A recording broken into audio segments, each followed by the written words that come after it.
Good morning everyone, this is Supri Suman from our team the red fight. आज का lecture जो है वो क्लास 9 के बच्चों के लिए बहुत ही इम्पोर्टेंट है। मैं हर लेक्चर कहती हूँ आप लोगों के लिए इम्पोर्टेंट है, बिकॉज हर लेक्चर इम्पोर्टेंट होता भी है। ऐसा नहीं है कि आप लोग बस आते हो और टाइम काट के चले जाते हो, ऐसा बिल्कुल भी नहीं है। हर लेक्चर से कुछ ना कुछ अगर आप मन लगा के देखते हो तो हर लेक्चर से आप कुछ ना कुछ सीखते हो। और आज का लेक्चर इस वजह से खास है जो कि आपको अपनी स्क्रीन पे दिख रहा है। मैंने आप लोगों के लिए एनसीईआरटी के कुछ क्वेश्चंस लाई हूँ जो कि मैं यहाँ पे भी डिस्कस करने वाली हूँ। और ये क्वेश्चन अगर बोला जाए तो one of the most important question होगा आप लोगों के लिए, बिकॉज हम लोग अभी सब लोग जानते हैं एनसीईआरटी का ट्रेंड चल रहा है। बिल्कुल भी जहाँ देखो एनसीईआरटी डिमांड हुआ है, तो हमें इस सिचुएशन में एनसीईआरटी को बिल्कुल क्लियर करते हुए चलना चाहिए। हमें कोई भी पॉइंट जो है वो एनसीईआरटी का नहीं छोड़ना चाहिए। ऐसे बहुत सारे क्वेश्चंस मुझे दिखे हैं एनसीईआरटी में, बट मैं सारे क्वेश्चंस यहाँ डिस्कस नहीं करना चाह रही। मैं बिल्कुल आप लोगों को बोर नहीं करना चाह रही हूँ कि मैं आई और एनसीईआरटी के स्टार्टिंग से लास्ट तक सारे क्वेश्चंस मैंने डिस्कस कर दिए। मैं यहाँ पे बस आप लोगों के लिए कुछ वैसे क्वेश्चंस लेके आई हूँ जो मैं देख रही हूँ फ्रिक्वेंटली पूछे जा रहे हैं। हर साल अगर देखो वो स्कूल लेवल पे एग्जाम हो या बोर्ड से क्वेश्चन बन के आ रहे हो, ये सारे क्वेश्चंस जो होते हैं वो आते ही आते हैं। वो यूनिट टेस्ट हो या फाइनल टर्म एग्जाम हो, डजेंट मैटर, ये question one of the most important क्वेश्चनों में से आता है। ठीक है, तो मैं चाह रही हूँ जो हमारे कोचिंग के बच्चे हैं या कहीं भी जो भी वीडियो देख रहे हैं, डजेंट मैटर वो हमारे कोचिंग के बच्चे हो या नहीं हो, आई एम सो सॉरी, जो बच्चे यहाँ पे वीडियो देख रहे हैं उनसे ये क्वेश्चन बिल्कुल गलत नहीं होना चाहिए, बिल्कुल भी नहीं। जहाँ सारे बच्चे गलत कर रहे हैं वहां पे ये बच्चे सही करके आएंगे। और यही हमारा मोटो है, जहाँ जो बच्चे स्कोर नहीं कर रहे हैं हम उसी मौके की तलाश में हम वहां पे, क्योंकि जहाँ पे सारे बच्चे स्कोर कर रहे हैं हम भी स्कोर करेंगे डैम श्योर, बट जहाँ सारे बच्चे स्कोर नहीं कर रहे हैं वहां भी हम स्कोर करेंगे, इसकी भी 100% गारंटी है। बस आप लोग मन लगा के पढ़ो, ध्यान से लेक्चर सुनो, डाउट हो तो पूछो, मैं हूँ यहाँ पे डाउट बताने के लिए।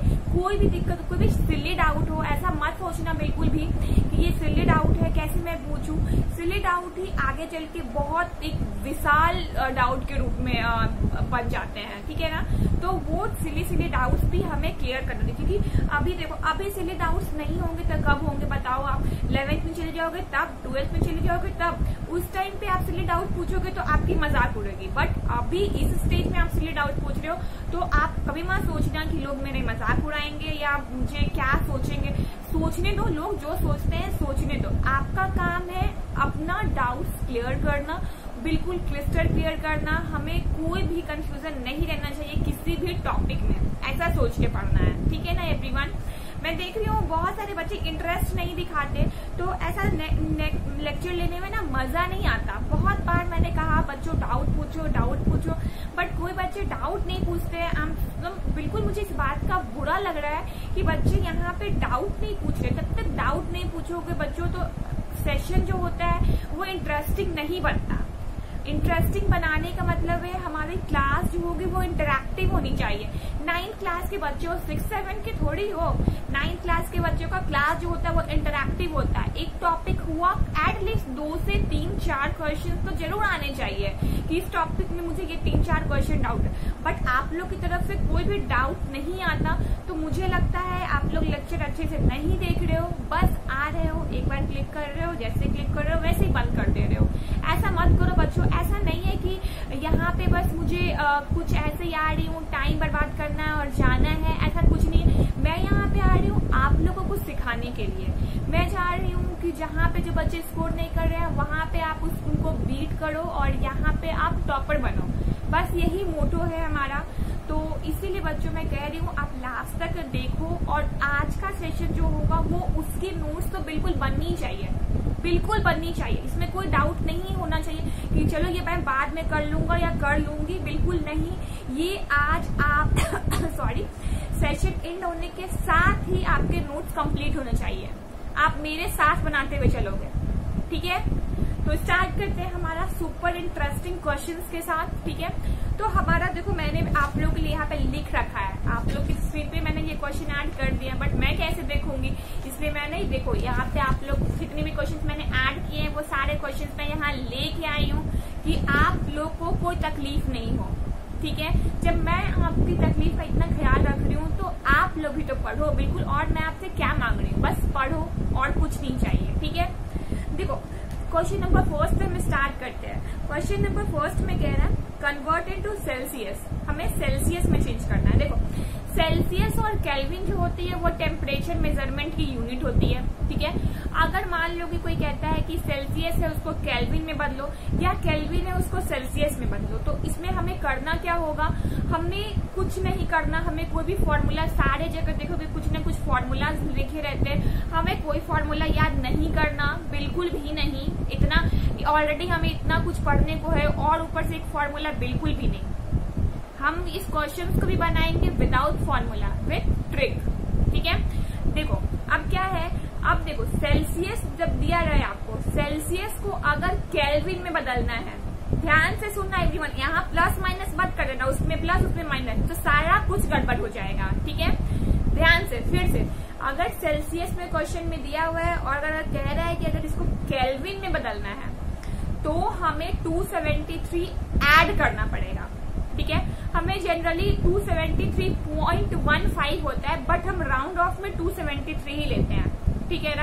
अब कहीं लिखा हुआ मिल जाए 273.15 तो सोचोगे कि नहीं मैम ने तो ऐसा बताया, वो राउंड ऑफ में हम लोग 273 ही कंसिडर करते हैं, ठीक है। एवरीवन क्लियर है।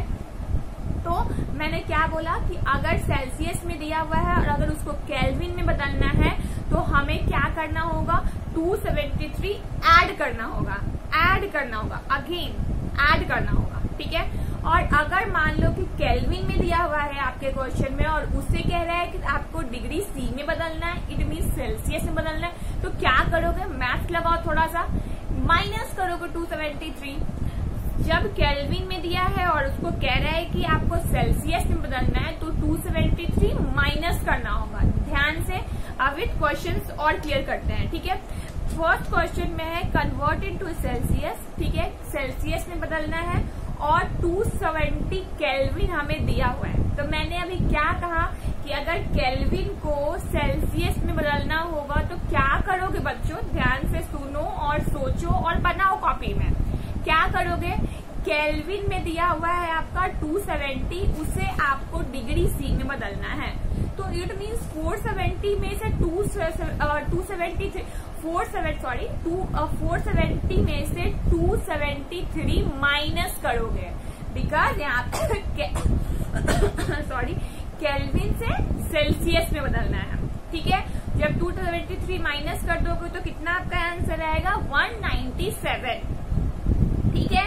फिर वैसे ही सेकेंड नंबर भी है, सेकेंड नंबर में 173 दिया हुआ है केल्विन में, अगर उसको डिग्री सी में बदलना होगा तो इसमें भी आपको 273 माइनस करना पड़ेगा, तो माइनस करोगे तो कितना आंसर आएगा, 100 विथ निगेटिव साइन के साथ 100 आएगा, बिकॉज आपका दिया हुआ है 173 माइनस 273, ठीक है। तो 273 ग्रेटर है और ग्रेटर वाले के साथ हम साइन का कंसिडर करते हैं, ठीक है, मैथ से थोड़ा, ठीक है। तो आंसर हमारा क्या आएगा, -100। नोट डाउन करो अपने कॉपी में, अभी इसी वक्त सारे लोग निकालो और नोट डाउन करते हुए चलना, ठीक है। फिर उसके बाद है सेकंड नंबर क्वेश्चन में हम आते हैं कन्वर्ट इनटू केल्विन में बदलना है और हमें डिग्री सी में दिया हुआ है, ठीक है। तो फर्स्ट में हमें क्या दिया हुआ है, 30 डिग्री सी। 30 डिग्री सी को अगर केल्विन में बदलोगे तो कितना आंसर आएगा बच्चों, जरा जल्दी करो, तो 273 प्लस आपका हो जाएगा 30 डिग्री, ठीक है, सी। तो आंसर कितना आएगा, 303 विल बी द आंसर, ठीक है।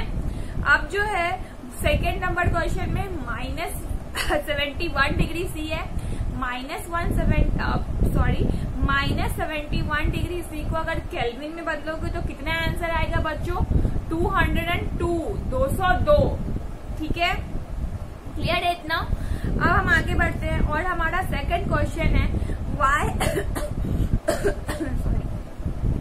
Why solid CO2 is called dry ice. Solid CO2 को हम लोग ड्राई आइस क्यों कहते हैं, ये हमें अभी तक पता था कि सॉलिड CO2 को हम लोग ड्राई आइस कहते हैं, but this question will ask why. यहाँ पे पूछ रहा है क्यों कहते हैं, बताओ। सोचो, सारा कुछ मैंने पढ़ा रखा है, अच्छे से लेक्चर देखा नहीं बिल्कुल भी, इसलिए क्वेश्चन का आंसर पता नहीं। ठीक है, तो ध्यान से सुनो। Why CO2 is called dry ice? Dry ice इसे क्यों कहते हैं? ड्राई आइस क्या होता है? सॉलिड होता है। ठीक है, सॉलिड होता है। अब देखो, ड्राई आइस को पहले अगर सिंपल वाला मेथड देखा जाए तो किसी भी सॉलिड को आप उसमें हीट सप्लाई करते हो तो क्या होता है? वो मेल्ट होकर लिक्विड में चेंज होता है, देन लिक्विड जो होता है वो गैस में चेंज होता है। बट यहाँ पे क्या होता है, यहाँ पे जो सॉलिड है मतलब ड्राई आइस जो है वो डायरेक्टली कन्वर्ट हो जाता है गैस में विदाउट चेंजिंग इनटू लिक्विड। वो लिक्विड में जब आपको उसको हीट सप्लाई करते हो सॉलिड CO2 को, तो वो डायरेक्टली जो होता है वो गैस में चेंज हो जाता है without changing into liquid. That's the reason this is called dry ice.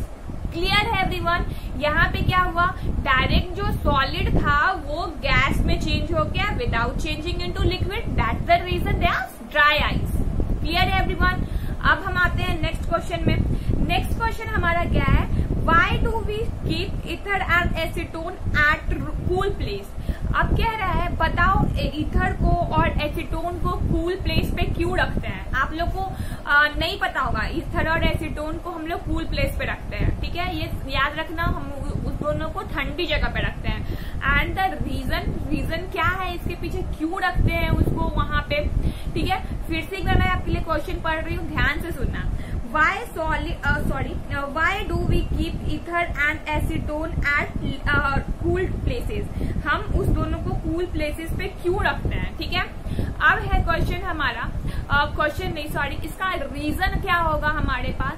The reason is, अगर मान लो कि ईथर को या एसीटोन को आप रूम टेम्परेचर पे रखते हो तो वो इवोपरेट होना शुरू हो जाता है। ठीक है, इवोपरेट होना शुरू हो जाता है तो जो वेपर्स बनते हैं, ठीक है, वो वेपर्स अगर किसी भी चिंगारी मतलब कोई भी इलेक्ट्रिकल स्पार्क हुआ या किसी भी चीज का स्पार्क हुआ तो वो फायर कैच कर लेगा। ठीक है, उसमें आग लगने की पॉसिबिलिटी है। ठीक है, दैट्स द रीजन उसे हम लोग कूल प्लेस पे रखते हैं। ठीक है, और मैंने आपको बताया है इवेपोरेशन में, इवेपोरेशन जो होता है वो फैक्टर्स जो होता है वो टेम्परेचर पे भी डिपेंड करता है।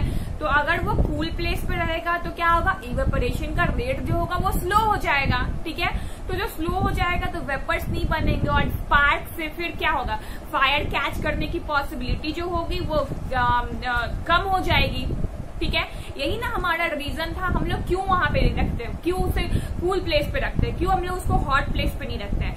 बिकॉज हॉट प्लेस पे क्या होगा, इवेपोरेशन स्टार्ट हो जाएगा और एसीटोन जो होता है और ईथर जो होता है वो इनफ्लेमेबल होता है। उसके जो वेपर्स होते हैं वो कोई भी स्पार्क्स के कांटेक्ट में आने पे उनमें फायर कैच पकड़ने की पॉसिबिलिटी ज्यादा होती है। इस वजह से वो दोनों को जो है वो हम लोग कूल प्लेस पे रखते हैं।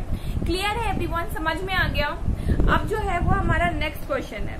नेक्स्ट क्वेश्चन है, how do we liquefy the gases. हम लोग किसी भी गैस को लिक्विफाई कैसे करते हैं, यही क्वेश्चन है ना हमारा, मैं सही पढ़ रही हूँ ना। How do we liquefy the gases. अब हम गैस को लिक्विफाई कैसे करते हैं। ठीक है, तो गैस को लिक्विफाई करने का तरीका है by increasing the pressure and decreasing the temperature. मैंने जब आप लोग को फेज चेंज जब मैं पढ़ा रही थी प्रीवियस लेक्चर्स में, तो मैंने बताया था कि फेज चेंज जो होता है वो दो प्रोसेसेस से होता है, बाय चेंजिंग द टेम्परेचर और बाय चेंजिंग द प्रेशर। हम टेम्परेचर को चेंज करके फेज का चेंज कर सकते हैं और प्रेशर को चेंज करके फेज का चेंज कर सकते हैं। तो यहाँ पे पूछ रहा है कि हम लोग इजिली लिक्विफाई कैसे कर सकते हैं, तो by increasing the pressure and decreasing the temperature. ठीक है, क्लियर है एवरीवन? ठीक है, समझ में आया कैसे होता है, ये भी थोड़ा सा मैं रिकॉल करवा देती हूँ आप लोगों को। अब मैंने क्या बताया था कि जैसे भी कोई भी गैस पार्टिकल्स होते हैं तो गैस पार्टिकल्स पे जैसे ही आप प्रेशर अप्लाई करते हो और प्रेशर अप्लाई करने पे क्या होता है, गैस के पार्टिकल जो पहले दूर दूर थे दे कम क्लोजर। ठीक है, और मैंने आप लोगों को फर्स्ट लेक्चर में बताया था कि गैस के पार्टिकल जो होते हैं वो बहुत दूरी पे होते हैं, लिक्विड के उससे थोड़ा पे, और गैस के बिल्कुल भी नहीं, वो बिल्कुल पास होते हैं। ठीक है, तो यहाँ से हमारा हुआ कि अगर जो गैस के पार्टिकल थे वो दूर दूर प्रेजेंट थे, ठीक है, जैसे ही मैंने प्रेशर वहां पे अप्लाई किया, जैसे ही मैंने प्रेशर वहां पे दिया, वो क्या हो गया, गैस के पार्टिकल्स जो हो गए वो कम क्लोजर आना शुरू कर दिए, ठीक है। और क्लोजर आने की वजह से वो क्या किस में चेंज हो गया, लिक्विड में चेंज हो गया। समझ में आया? क्लियर है एवरीवन? बिल्कुल वहां से ये कोरिलेट किया हुआ कंसेप्ट है, ठीक है। अगर आपको कंफ्यूजन है तो आप एक बार जाके वहां पे देख लेना, ठीक है। लेकिन मैंने कोशिश किया है कि बिल्कुल आपको यहाँ पे समझ में आ जाए। अब हमारा नेक्स्ट क्वेश्चन है, हमारा नेक्स्ट क्वेश्चन हम देख लेते हैं क्या है। Why ice cool better than water at 0 degree C, ठीक है। कह रहा है कि क्यों आइस जो होता है, आप अगर मान लो कि 0 डिग्री सी पे बर्फ भी लो और पानी भी लो, आप नोटिस क्या करोगे, जो ठंडक होती है वो बर्फ से ज्यादा मिल रही है with compare to water. Why? मैंने दोनों के लिए सेम ही टेम्परेचर रखा है, मतलब 0 डिग्री सी तो केल्विन में कितना हो जाएगा, 273, ठीक है, 273। तो दोनों के लिए जब मैंने सेम ही टेम्परेचर रखा तो एक पे ज्यादा ठंडक और एक पे कम ठंडक क्यों मिल रही है, तो why the reason behind it, ये रीजन पूछ रहा है। सोचो एवरीवन, सोचो, ध्यान से सोचो। देखो अब जो होता है वो आइस और वाटर, ये क्वेश्चन थोड़ा सा आप लोगों के लिए कंसेप्चुअल होगा, इसलिए ध्यान से सुनना, बिल्कुल भी हड़बड़ी मत करना, ठीक है। अब देखो ये जो है इसका रीजन जो होगा, देखो आइस के पास क्या होता है, आइस के पास लैटेंट हीट ऑफ फ्यूजन नहीं होता, ठीक है। और वाटर के पास latent heat of fusion, latent heat of fusion मैंने पढ़ा रखा है, कंफ्यूजन होगा वहां जाके देख लेना, तभी मैं एक बार बोल दूंगी यहाँ पे, ठीक है। आइस के पास लैटेंट हीट ऑफ फ्यूजन नहीं होता और वाटर के पास लैटेंट हीट ऑफ फ्यूजन होता है, ठीक है। तो क्या होता है, आइस जो होता है वो लैटेंट हीट ऑफ फ्यूजन को भी ऑब्जॉर्व कर रहा है और हीट को भी ऑब्जॉर्व कर रहा है, बट वाटर जो है वो बस हीट को ऑब्जॉर्व कर रहा है, ठीक है। तो आइस जो हुआ वो मोर अमाउंट ऑफ एनर्जी को ऑब्जॉर्व कर रहा है, मोर अमाउंट ऑफ हीट को ऑब्जॉर्व कर रहा है, दैट्स द रीजन वो जो होता है वो ज्यादा ठंडक हमें पहुंचाता है, वो ज्यादा ठंडक का एहसास करवाता है, बिकॉज वहां पे 2 एनर्जी ऑब्जॉर्व कर रहा है, बट वाटर जो है वहां यहाँ पे एक ही एनर्जी को ऑब्जॉर्व कर रहा है, मतलब बस हीट को ही ऑब्जॉर्व कर रहा है। बट जो बर्फ है वो दोनों को, लैटेंट हीट ऑफ फ्यूजन को भी और हीट को भी ऑब्जॉर्व कर रहा है, बट वाटर के साथ ऐसा केस नहीं है, उसके पास हीट ऑफ फ्यूजन जो है वो पहले से ही प्रेजेंट है। समझ में आ गया एवरीवन? दैट्स द रीजन जो आइस जो होती है वो हमें ज्यादा ठंडक पहुंचाती है। अब लैटेंट हीट ऑफ फ्यूजन, अगर जो बच्चे वहां पे नहीं देखे हो थोड़ा सा यहाँ पे देख लो, लैटेंट हीट ऑफ फ्यूजन क्या होता है कि वैसी अमाउंट ऑफ हीट जो रिक्वायर्ड होती है 1 kg सॉलिड को उसके लिक्विड स्टेट में बदलने के लिए, ठीक है, उसे हम लोग लैटेंट हीट ऑफ फ्यूजन बोलते हैं, ठीक है। आज के लेक्चर के साथ हमारा ये चैप्टर जो है मैटर इन आवर सराउंडिंग वो कंप्लीट होता है और मैं उम्मीद करूंगी कि आप लोग ये चैप्टर बिल्कुल अच्छी तरीके से सीख गए होंगे। और प्लीज एवरीवन, अगर कोई भी डाउट हुआ आपको पढ़ाई के दौरान तो प्लीज क्वेश्चन पूछना, कोई भी हिचक मत करना क्वेश्चन पूछने में। आई फील ऑल्सो बेटर, मुझे और भी अच्छा लगता है ना कि बच्चे क्वेश्चन पूछ रहे हैं, क्लास इंटरेक्टिव बन रही है। तो everyone study hard and question पूछो। Thank you.